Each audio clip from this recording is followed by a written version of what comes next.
বাংলাদেশের স্বামীরা সালিশ পরিষদের অনুমতিক্রমে দ্বিতীয় বিয়ে করতে পারবে। বুঝতে পারছেন?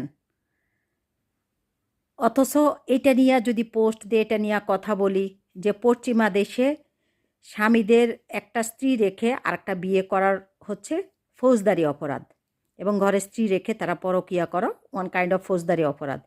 এই কথা বললে বাংলাদেশের একটা গ্রুপ আছে, চেতনাবাজরা বলে পশ্চিমা দেশগুলো মানে বিয়ে ছাড়া সম্পর্ক করে, লিভ টুগেদার করে এবং বিয়ে ছাড়া বাচ্চা জন্ম দেয়, এসব ধরনের কথা বলে।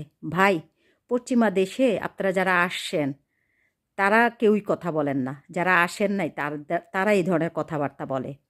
আবার কেউ মানে ফেসবুকের আইডিকে লক করে এসে বলে, মানে প্রোফাইল লক করে এসে বলে আমি এত দীর্ঘদিন থেকে পশ্চিমা দেশে থাকি, পশ্চিমা দেশ সম্পর্কে আমার জানা আছে, তারা লিভ টুগেদার করে, তারা বিয়ে ছাড়া বাচ্চা জন্ম দেয়, এসব কথাবার্তা বলে।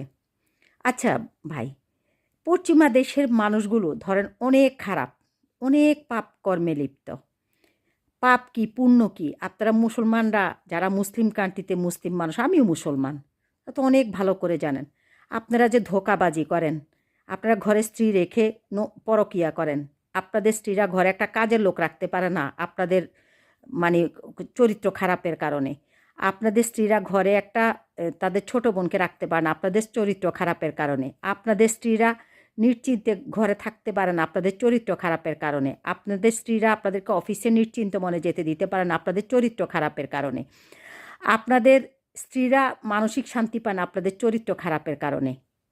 আপনারা অনেক পরিপূর্ণ ন্যাক কাজ করেন, হালাল কাজ করেন। পশ্চিমা দেশের মানুষরা খারাপ কাজ করে, ইসলাম বিরোধিতা কাজ করে। আবার অনেকে বলে বিয়ে ছাড়া বাচ্চা জন্ম দিলে তো এই বাচ্চাকে আমাদের দেশে মুসলিম দেশে মানে জারজ সন্তান বলে। তো ভাই, জারজ কি আর বৈধ কি এটা আপনাদের জাজ করার ক্ষমতা নাই। বিয়ে কি, আগে বিয়েটা বিশ্লেষণ করেন। আপনি যদি কাউকে সাক্ষী রেখে বলেন সে আমার স্ত্রী, সে আমার স্বামী, এটাই হচ্ছে বিয়ে। আর আমাদের এখন কাগজপত্র কেন করতে হয় বিয়ের জন্য? কারণ ওই যে সাক্ষী টাক্ষী রেখে যদি বিয়ের কথা বলে পরে কিছুদিন পরে অস্বীকার করে, এই জন্যে কাগজপত্র প্রমাণ রাখতে হয়। ঠিক আছে?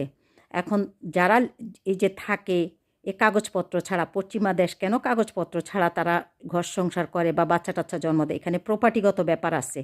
পশ্চিমা দেশগুলোতে যদি আপনি বিয়ে করেন কাগজে পত্রে রেজিস্ট্রি মূলে বিয়ে করেন, বিয়ে করার পরে এই বউ যদি আপনি ছেড়ে দেন, ছেড়ে দিলে আপনার বাপের সম্পত্তি হোক আর নিজের সম্পত্তি হোক, সে স্ত্রীকে আপনার সম্পত্তির অংশ দিয়ে দিতে হবে। আবার স্ত্রীরও যদি সেম সম্পত্তির মালিক থাকে সেই স্বামীকে সম্পত্তির অংশ দিয়ে দিতে হবে। সেই জন্য এবং এই জন্য পশ্চিমা দেশের মানুষরা বিয়ে শাদী এসব বিষয়ে অনেক হিসাব কিতাব করে। বাংলাদেশে তো চাইলে বিয়ে করে দেয়, চাইলে ছাইড়া দেয়। আবার ঘরে বউ রেখে তো লুচ্চামি বদমাশি প্রতিনিয়ত করেই। ওনারা আবার খুব ন্যাক কাজ করে, ওনারা সুদ খাবে, ঘুষ খাবে, ওনারা মিথ্যা কথা বলবে, ধোঁকাবাজি করবে, মানুষের হক মেরে খাবে, মানুষ থেকে টাকা ধার নিয়ে সে টাকা দিবে না। ওনারা মানুষের কাছে চেক রেখে টাকা লোন নেয়, সেই চেক আর অনার হয় না। ওনারা মানুষকে ব্ল্যাঙ্ক স্ট্যাম্পে স্বাক্ষর দিয়ে টাকা নেয়, সেই ব্ল্যাঙ্ক স্ট্যাম্পে 420 নামক মামলা করতে হয়। ওনাদের কী চরিত্র! অথচ ওনারা পশ্চিমা দেশে তো এগুলা করে না। পশ্চিমা দেশের মানুষ এসব চিটারি বাটপারি করে না।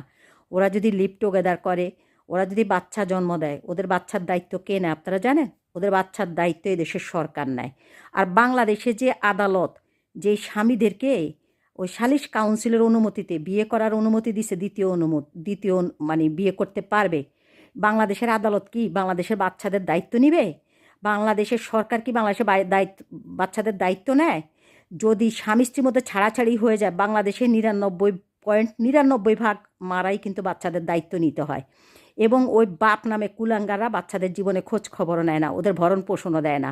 অথচ পশ্চিমা দেশগুলো একটা বাচ্চা জন্ম হওয়ার পর বাবা যদি চলেও যায় ওর মার কাছ থেকে, সেপারেট হয়ে যায়, যদি বাবা অস্বীকার করে এই বাচ্চা তার না, তাহলে তাকে অভিভাবকত্ব স্বীকার করতে তো হবেই। সে যদি কোনো কারণে অস্বীকার করে, সরকার নিজ দায়িত্বে তাকে ধরে এনে ডিএনএ করায়ে টেস্ট করে মানে প্রমাণ করে ছাড়ে যে বাচ্চা তার। এবং পশ্চিমা দেশের আইন হচ্ছে কোনোভাবেই স্বামী স্ত্রীর মধ্যে সেপারেশন হয়ে গেল বা তারা লিভ টুগেদার করে যদি বাচ্চা জন্ম দেয়, কোনো দিন বাবা সেই সন্তানের দায় এড়াতে পারবে না, পারবে না, পারবে না। মাও সন্তান জন্ম দিলে সেই সন্তানের দায় এড়াতে পারবে না, পারবে না, পারবে না। কেউ যদি অস্বীকার করে তাহলে গভর্নমেন্ট নিজ দায়িত্বে ডিএনএ টেস্ট করে তারপরে প্রমাণ করে তারা মানে বাচ্চার মা এবং বাবা। আর বাংলাদেশে কি এগুলো আছে? বাংলাদেশে কি এই সিস্টেম আছে? এবং পশ্চিমা দেশে বাচ্চাদের দায় দায়িত্ব কিন্তু সরকার নেয়। বাচ্চাদের এক একটা বাচ্চার জন্য প্রতি মাসে কী পরিমাণ টাকা পয়সা দেয়, এবং লেখাপড়া ফ্রি, তাদের লাইফের সব কিছু ফ্রি। তাদের 18 বছর পর্যন্ত তাদের চিকিৎসা ফ্রি, এবং 23 বছর পর্যন্ত লেখাপড়া ফ্রি, এবং প্রতি মাসে তাদের ভরণ পোষণের জন্য সরকার টাকা দেয়। এগুলো কি বাংলাদেশ সরকার করে? যে এখানে স্বামীকে দ্বিতীয় বিয়ে করার অনুমতি দিছে সালিশ কাউন্সিলের মানে অনুমতিক্রমে, সেখানে জায়গায় জায়গায় যে বিয়ে করে যে বাচ্চা জন্ম দিবে, এই যে একটা বিয়ে করে সেখানে 2-4টা বাচ্চা জন্ম দিবে, বা একটা বাচ্চা জন্ম দিবে, বা 2টা বাচ্চা জন্ম দিবে, দেওয়ার পর সে বউর উপর দিয়ে যে আরেকটা বিয়ে করবে, ওই বাচ্চাগুলোর দায়িত্ব কি বাংলাদেশের সরকার নেয় না আদালত নেয়? কে নেয়? এই বাচ্চাগুলো রাস্তাঘাটে বড় হয়, না হলে মা তার লাইফ মানে লাইফ তেনা তেনা করে ফেলতে হয় বাচ্চাগুলো বড় করতে গিয়ে, মার লাইফটা রসাতলে চলে যায়। আবার দ্বিতীয় বিয়ে করে ওইখানে যদি বাচ্চা জন্ম দেয়, জন্ম দেওয়ার পর সেই বাচ্চারা এরকম কি অবস্থায় কি জীবনযাপন হয়, এই বাচ্চাদের ফিউচারের কথা কি বাংলাদেশের সরকার চিন্তা করে না আদালত চিন্তা করে? ভাই এগুলো নিয়ে আমার প্রচুর মানে পর্যবেক্ষণ আছে, প্রচুর কথাবার্তা আছে। আমি একদিন সময় করে এগুলো নিয়ে অনেক কথা বলবো। তো বাংলাদেশের আদালত এই মানে যে রায় দিচ্ছে, এই রায় হচ্ছে স্বৈরাচারী রায়, হঠকারিতা রায় এবং জামাত ইসলামের রায়।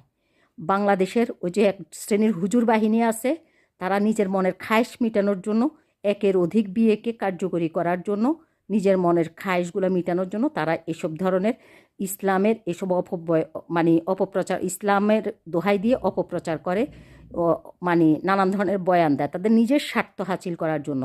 সৌদি আরবে একের অধিক বিয়ের অনুমতি আছে, কিন্তু আমাদের নবী করিম সাল্লাল্লাহু আলাইহি সাল্লামের যে রেফারেন্স দেয়, উনি কাদেরকে বিয়ে করেছে? উনি বিধবা নারীদেরকে বিয়ে করেছে, উনি মানে তারপর হচ্ছে স্বামী পরিত্যক্তাদেরকে বিয়ে করেছে, উনি যারা মানে ইসলাম থেকে বেরিয়ে যাচ্ছে তাদেরকে ইসলামে আনার জন্য বিয়ে করেছে, এই টাইপের। কিন্তু বাংলাদেশে কি সেইটা?